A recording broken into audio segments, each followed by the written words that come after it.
Goeiedag geliefde en welkom by ons oordenkendheid saam van my pastoor Tief Boysen en die hele beleefspan. Dit is so voorreg om saam julle tyd te kan spandeer in God se woord. Nou ek wonder, het jy al ooit in die middel van die nag gelê en gewonder, wat as dit nie uitwerk nie? Of dalk het jy jouself al gekry dat jou gedagtes begin spiral. Jy dink dinge soos, wat as ek nie genoeg het nie, of wat as ek nie gesond bly nie, wat as dinge gaan erger raak, nee, dis die bekommernisse van hierdie lewe. Maar kom ons wees eerlik, bekommernis is een van die mees algemene en ook mees vernietigende emosies wat ons daagliks ervaar. Maar hier's iets wat ek wil hê graag jy moet hoor vandag. Bekommernis voel dalk soos iets wat jy doen, maar dit bring niks waarde voort nie.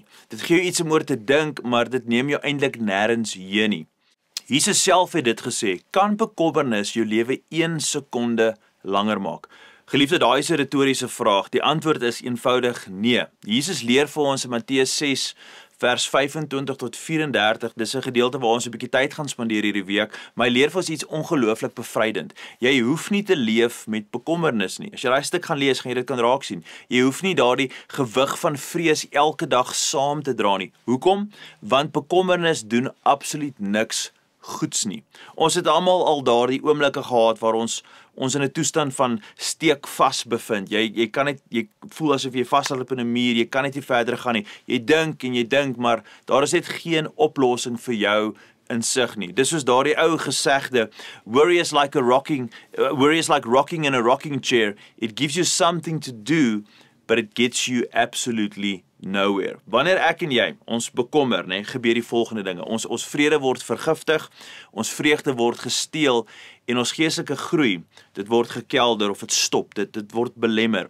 Jesus se woorde herinner ons aan die volgende: moenie bekommer nie. Nie omdat jy en ek in beheer is nie, maar omdat hy in beheer is. So, reflekteer dalk vir my rondom hierdie. Het jy al ooit gesien hoe bekommernis werklik iets al ooit opgelos het in jou lewe? Jy net te worry. Wat verander dit? Dit verander niks. Het jy al ooit nader aan vrede gekom deur net meer bekommerd te wees, of het jy inteendeel verder weg beweeg van vrede af?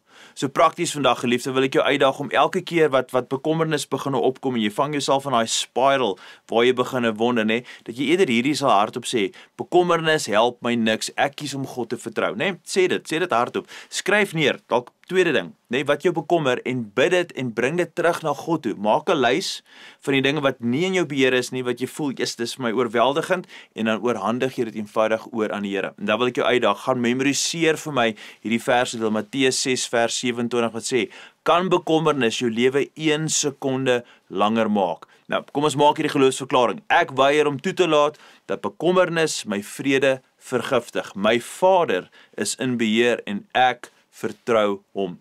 Geliefde, vandag het jy begin om 'n keuse te maak, 'n keuse vir vrede eerder as paniek, 'n keuse vir vrede eerder as bekommernis. Môre gaan ons leer hoe om werklik te begin kyk na God se getrouheid. So ek wil jou uitdaag, skakel in hierdie week, hardloop saam met ons en kom leer die beloftes oor Jesus se vrede en dat bekommernis absoluut niks toevoeg tot ons lewens nie. Kom ons bid saam. Hemelse Vader, so baie dankie vir u enorme genade oor ons lewens. Ek bid dat vandag dat ons sal leer uit Matteus 6 uit, hierdie beloftes, dat wanneer ons bekommer, dan voeg dit absoluut geen waarde toe tot ons lewens nie. En daarom vra ek, Here, dat u bekommernis sal kom vernietig in my lewe, dat u my sal help om sterk te staan, ons elkeen sal help om sterk te staan, om nie vasgevang te word in bekommernis. Here, daai bekommernisse gaan kom.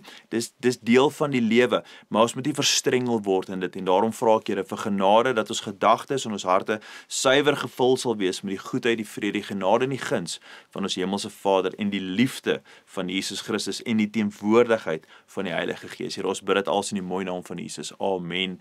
En amen. Geliefdes, so baie dankie vir inskakel saam met ons. Baie dankie vir almal wat like en share. As jy nog saam met is in hierdie oomblik, ons trek op so 2970 subscribers. Ek wil graag kyk of ons aan die einde van hierdie week kan kom by 3000. So like, subscribe, share. Baie dankie dat julle saam met ons hardloop. Ons waardeer julle so baie. Gaan in vrede. Totsiens.